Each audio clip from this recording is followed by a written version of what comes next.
यारा बड़का टोली के इलाके में हूँ। यह यारा बड़का टोली नामकुम प्रखंड के क्षेत्र में पड़ता है। नामकुम प्रखंड रांची जिला का एक प्रखंड है। रांची लोकसभा के अंदर जो है सो यह प्रखंड आता है। और हमारे साथ बातचीत करने के लिए सुशीला एक्का है। सुशीला एक्का झारखंड अलग राज्य की आंदोलनकारी हैं। एक लंबा अनुभव सामाजिक कार्यों का, राजनीति का जो है इनके पास है। वैसे में इंडिया गठबंधन ने इस बार एक अंग चेहरा को इस चुनावी मैदान में उतारा है, जिसका नाम है असस्वनी सहाय। असस्वनी सहाय पूर्व केंद्रीय मंत्री सुबोध कांत सहाय की बेटी है। और दूसरी तरफ एनडीए की तरफ से सांसद संजय सेठ को फिर से एक बार टिकट दिया गया है। और जिस तरह से देश में महंगाई 7वें आसमान पर है, जो महिलाएं हैं, महिलाओं को घर संभालना होता है, परिवार को चलाना होता है, किचन की देखभाल करनी होती है। वैसे में महंगाई के इस दौर में महिलाओं की जो भूमिका है वह सत्ता में बैठाने में एक महत्वपूर्ण रोल होता है, उनकी एक महत्वपूर्ण भूमिका होती है।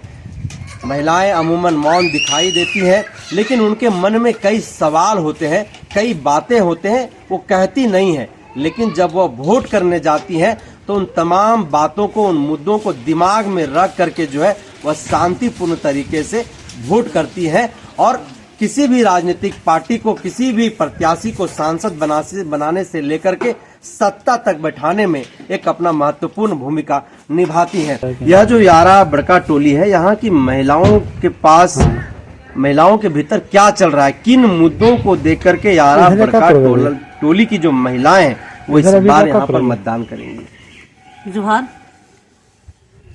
इस बार का जो लोकसभा का चुनाव निकले हो रही है, उसमें महिलाओं का भागीदारी बहुत जबरदस्त हो रही है। क्योंकि महिलाएं हर संकट से जूझ रही हैं। जैसे आप जानते हैं कि जो 400 रुपया में हम लोग को गैस सिलेंडर मिलता था, आप वो 1100 रुपया हो गया है। चावल जो हम लोग खाते थे 10 रुपया केजी, आज वो चावल 40 रुपया किलो हो गया है। ठीक है। जो तेल हम लोग सरसों का तेल लेते थे वो अभी 115 रुपया हो गया है। इस तरह से बहुत सारी चीजें जो घर की जो डेली का जो सामान है, घर में यूज करने वाला सामान है, उसमें दिनों दिन बढ़ोतरी होते ही जा रही है। उसी के साथ साथ यहाँ पर ना कोई बच्चों का कोई रोजगार है, ना महिलाओं के लिए कोई रोजगार बनाया गया है। हम लोग जो किस प्रकार 5 साल संजय सेठ को लेके झेले हैं, अगर मैं कहूँ तो यहाँ जगह जगह पर जो रास्ता है, रास्ता बिल्कुल ही आदमी को चलने लायक नहीं है। वो रास्ता में कभी हम लोग का संजय सेठ ना उस वहाँ पर ना गए और ना ही कभी जाने के लिए उन्होंने कोशिश किया। इसकी वजह से आज यहाँ की जनताएं परिवर्तन चाहती हैं। वे कहती हैं कि अब हम लोग बहुत राजनीति का दुख बहुत झेल चुके हैं, इसलिए अब हम लोगों के बीच में एक महिला और युवा शक्ति हम लोगों के पास में ऊर्जा लेकर आई है। और हम लोग परिवर्तन चाहते हैं। यहाँ के नौजवान, यहाँ की बच्चियाँ जो भी कॉलेज या नौकरी करती है, सबों का मन में यही है कि इस बार हम लोग असस्वनी सहाय को हम लोग अधिक से अधिक मतदान देंगे।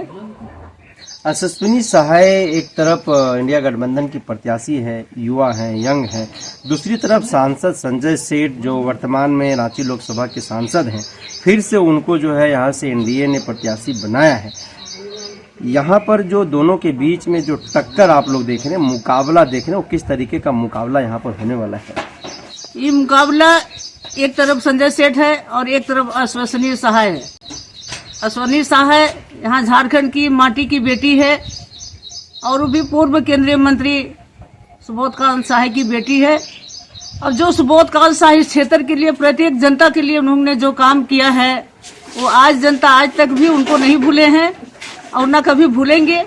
उसी प्रकार से वो जिस प्रकार आज इंडिया गठबंधन के लोग उनको टिकट सौंपे हैं, उसी प्रकार से असस्वनी सहाय आज क्षेत्र में जाकर जनता के बीच में, मैं झारखंड की बेटी हूँ, झारखंड की माटी हूँ, आप लोगों के सामने मेरा यही निवेदन है कि आप लोग अपनी बेटी, मैं प्रत्याशी नहीं लेकिन मैं आपकी बेटी हूँ। और बेटी जब माँ के पास जाती है तो माँ हमेशा बेटी का आंचल को भर करके ही भेजती है। इस तरह से बहुत सारी आशीर्वाद उनकी बेटी को मिल रही है। और जहाँ तक भी हो, हर एक जगह जगह पर उनका जोरदार स्वागत भी हो रहा है। उनको लोग गले से गले लगा करके उनको साथ चलने के लिए ये बहुत सारी तरह तरह के जो समस्या है उसे उनको रूबरू करवा रहे हैं और वो संकल्प ले रही है। और इसलिए कि वो एक एडवोकेट भी है। और जितने भी विकलांग बच्चे जो हैं जिनका किडनी निकाला जाता है, बच्चे लोग को किडनैप किया जाता है, वैसे बच्चों के लिए बिना पैसा का, बिना फीस का बॉम्बे हाई कोर्ट में केस भी लड़ रही है और बहुत सारी महिलाओं का समस्या का भी समाधान कर रही है।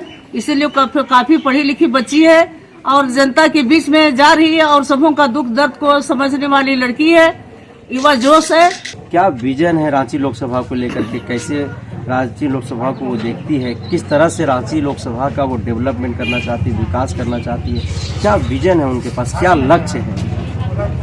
उनका यही लक्ष्य है कि अब तो उनका जो फादर का जो सपना है और जिस प्रकार उनका फादर यहाँ के लोगों के लिए जन जन तक अपना जो समाज, चाहे यहाँ का जो विकास, यहाँ का दुख तकलीफ को हर जनता को तक वो देते थे, वही लक्ष्य लेकर के वो चल रही है कि जिस पर मेरा पिताजी इतना साल तक जनता का सेवा किया, आज उस सेवा को मैं आगे तक बढ़ाते जाऊंगी।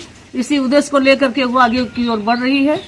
5 वर्ष तक यहाँ पर सांसद संजय सेठ रहे हैं। महिलाओं के लिए विशेष तौर पर संजय सेठ की भूमिका या फिर उनका कार्यशैली किस तरीके का रहा है? कितना यहाँ पर महिलाएं उनके कार्यकाल में विकसित हुई हैं, सशक्त हुई हैं? देखिए, मैं भी 40 साल तक लिए मैं भी इस राज्य के लिए आंदोलन की हूँ और संजय सेठ का जो 5 साल का कार्यकाल है, 5 साल का कार्यकाल में मैं यहाँ की स्थानीय और आंदोलनकारी महिला होने के नाते भी मैं आज तक संजय सेठ से रूबरू भी नहीं हुई हूँ और मैं ना देखी हूँ। जब मैं एक राजनीतिक कार्य करता हूँ, अगर यदि मैं नहीं देखी हूँ तो हमारा यहाँ ग्रामीण जनता उनको क्या देखेंगे? अच्छा, गांव भर आप जा रहे हैं, लोगों से मिल रहे हैं, अश्विनी सहाय को लेकर के लोगों के दिमाग में क्या चल रहा है और संजय सेठ को लेकर के उनके दिमाग में क्या चल रहा है? देखिए, आज मैं अश्विनी सहाय का प्रचार के लिए मैं जगह जगह पर, गांव में, देहात में जा रही हूँ। अभी मैं बता दूं, एक बानपुर जगह है जो आपका अनगढ़ा प्रखंड के अंतर्गत आता है। अभी अनान फनान में वोट पाने के लिए संजय सेठ जी जो उस क्षेत्र का और वहाँ का जो रास्ता को बना रहे हैं, उसमें देखा जाए तो मुझको लगता है कि अभी 1 इंच अनान फनान में 1 इंच उसमें मटेरियल डाल रहा है, जो कि एक बार पानी बहने से पूरा सड़क बह जाएगी। वहाँ उसी के आधार पर वहाँ शिलान्यास जो किया हुआ था, पुल जो बनाया गया था, वो पुल में भी दरार आ गई है। लड़के उसको सभी कोई फोटो खींच के रखे हैं और अभी उसी को लेकर के क्षेत्र में लोग जा रहे हैं और वही करके इसीलिए उसका खिलाफ ही हो रहा है और अश्विनी सहाय का जय हो बोल करके सभी नारा लगा रहे हैं। अच्छा, मोदी जी कह रहे हैं कि अब की बार 400 पार और झारखंड में 14 का 14 लोकसभा पर हम लोग जीत हासिल करेंगे। तो जो 10 वर्ष का मोदी जी का कार्यकाल रहा है, उसको देख करके यहाँ की जनता के दिमाग में क्या चल रहा है? क्या यहाँ के लोग जो हैं वो उनके 10 वर्ष के कार्यकाल से संतुष्ट हैं? और जो अब की बार 400 पार का जो नारा है, क्या उसमें भारतीय जनता पार्टी मुकम्मल हो पाएगी या इससे विपरीत जो है वो नतीजा देखने के लिए मिलेगा देश में? 10 साल में मोदी जी देश को बेच दिया, रेल को बेच दिया, फैक्ट्री बेच दिया, कितने जंगल को उजाड़ दिया। कोई भी ऐसा चीज नहीं है जो कि 10 साल में मोदी, यहाँ तक कि वे लाश का भी सौदा किए। जो कोरोना काल में जो मरते थे, किनका देन था? वो मोदी जी का ही देन था। तो आज सभी कोई जानते हैं कि जो बोलते थे कि हम महीना में महिलाओं का में पासबुक में 15 लाख रुपया जाएगा, लेकिन 15 रुपया तक नहीं आया। 2 करोड़ लड़कों को 2000 लड़कों को मैं नौकरी दूंगा सालाना बोल के बोला, लेकिन आज तक उन्होंने एक जवान को भी नौकरी नहीं दिया। और जब भी हुआ तो जो पेपर लीक होते गया, जिसमें काफी नौजवान हताश हुए हैं जिसकी वजह से मोदी छोड़ दे 400 पार करने का सपना। अच्छा, लोगों को 5 किलो जो अनाज देने की बात मोदी जी कर रहे हैं, तो क्या लगता है कि इस 5 किलो अनाज के नाम पर देश के मतदाता जो हैं वो मोदी जी को वोट करेंगे, या फिर बेरोजगारी, महंगाई, देश में बढ़ती जो भ्रष्टाचारी है उस भ्रष्टाचार के खिलाफ में जो है वो लोग मतदान करेंगे? किस तरीके से आप देखते हैं? 5 किलो चावल दे करके मोदी को वोट देंगे? 5 किलो चावल कितना है? एक दो टाइम खाएगा यहाँ का जनता। जो गरीब जो जाता है नौकरी करने के लिए, एक टाइम में उसके यहाँ 1.5 केजी चावल बनता है, तो 5 केजी चावल कितना देर होगा? उतने ही में मोदी को वोट दे देगा 5 किलो चावल में। इतना यहाँ का जनता सक्षम है जो अपना परिवार को, क्या मोदी 5 किलो चावल नहीं देते थे?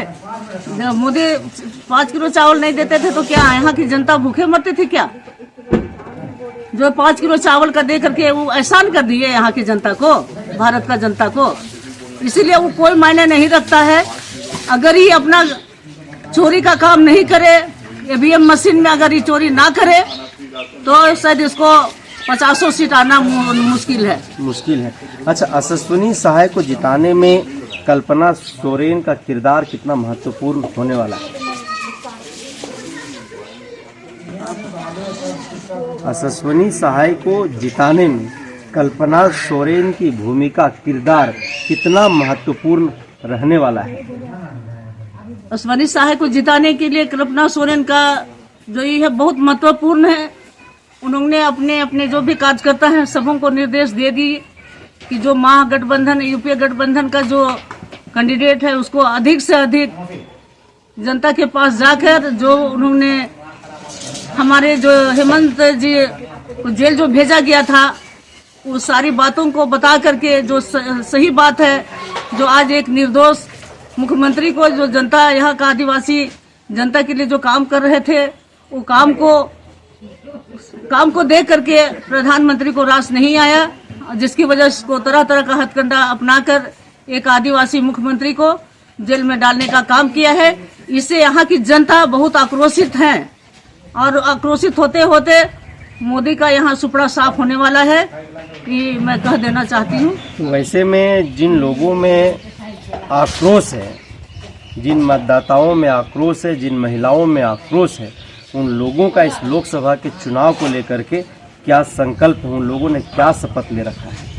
वे लोग शपथ ले रखे हैं 2 टाइम में, एक टाइम खाएं चाहे नहीं खाएं, लेकिन वोट के लिए हम हर घर जा करके जनता को, वोटरों को जागरूक करेंगे। और लोग जा भी रहे हैं अपने अपने, इससे किसी का के लिए पैसा का मोहताज नहीं है। लोग अपने अपने स्तर से जा करके लोग प्रचार प्रसार कर रहा है, महिलाएं अपना टोली बना करके। इससे लगता है कि यहाँ की जनता और यहाँ का नौजवान जनता सभी को यहाँ अपने स्तर से जो भी है अपना काम कर रहे हैं, ताकि हम लोग का, हमारे पूर्व मुख्यमंत्री हेमंत जी को भी न्याय मिले।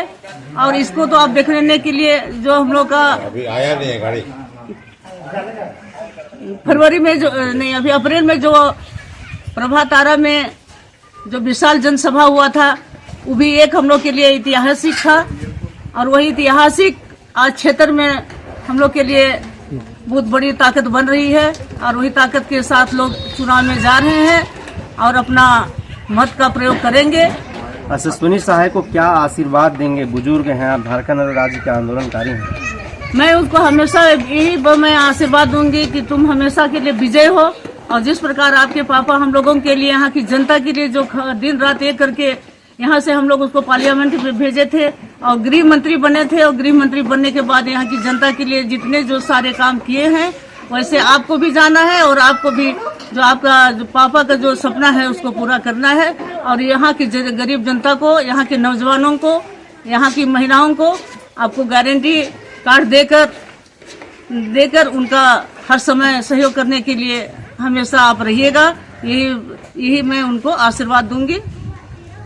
तो एक बुजुर्ग महिला हैं, झारखंड राज्य की आंदोलनकारी हैं, वरिष्ठ नेता भी हैं और लगातार आदिवासी सामाजिक मुद्दों की बात हो, सरना सदान मूलवासी की बात हो, हमेशा मुद्दों को लेकर के सड़क से सदन तक मुखर रहती हैं, हमेशा आवाज़ जो है वो बुलंद करती हैं। और आज जब देश में लोकसभा का चुनाव चल रहा है, लोकतंत्र का सबसे बड़ा महापर्व का माहौल है, वैसे माहौल में रांची लोकसभा की प्रत्याशी यंग जो है यशस्विनी शाह, उनको इन्होंने सीधे तौर पर आशीर्वाद दिया है कि विजयी भवा।